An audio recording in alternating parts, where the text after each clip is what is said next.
Takže čaute lidi, vítejte u nového videa. Dnešní video, trvalo mi to dlouho, než to někde seženu, ale mám tady nový tady drink od tadyho, nejsem fanoušek tady drinku, protože měl jsem kolu jednou a ta chutná fakt hnusně tady. Tohle je pro tebe vzkaz jinak. Je to Iced Tea broskev, takže prostě žádná originální příchuť, prostě Iced Tea už jsem měl v životě. Takže snad to tady nebuchne a jdem to otevřít. Prosím.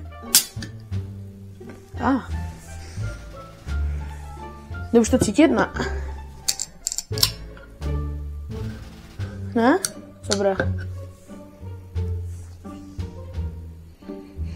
Voní to prostě jak Iced Tea, co prostě se dá čekat. Takže jdu se napít.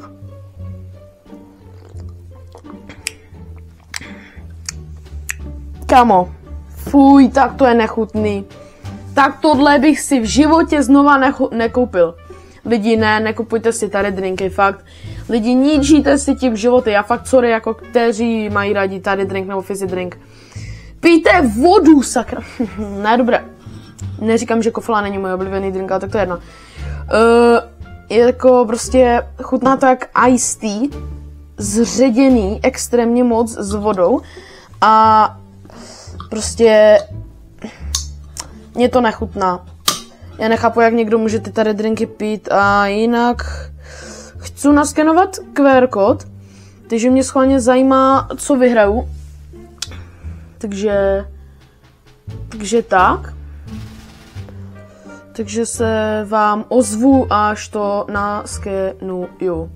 Takže tak. I už otevírám tadyho stránku na ty tady drinky. Uvidíme, co odmítnout. I tady k tomuhle přišel keyboardu, nebo co to je. Zadám tam ten kód, který jde celkem, no jako dá se vidět, ale hodně špatně.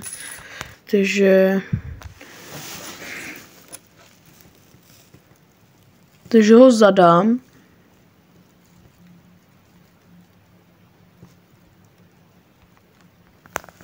Kámo, jestli vyhraju třeba PlayStation nebo tak jako budu rád. No ale nákupy za 100 000, tam bych si tež něco takového koupil.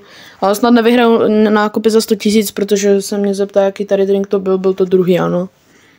Pojď, PlayStation 5, kámo, PlayStation 5.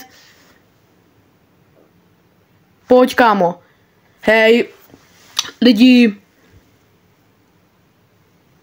Hej, jestli někdo chce slevový kód na tady shop, tak tady máte, já ho fakt nechci. Takže jo, vemte si ho, jestli chcete. A prostě scam, tak trošku bych chtěl říct. Jinak jsem slyšel něco o tom, že když ho tam zadaš dvakrát, tak máš 2 výhry nebo co. Takže ho zkusím zadat znova. Uvidím, co toto udělá, jestli to bude to stejné nebo to. Já nevím, třeba to něco to. Uká? Ale jo, to už by rovnou ukázalo, mám taky pocit, nebo ne? Fuj,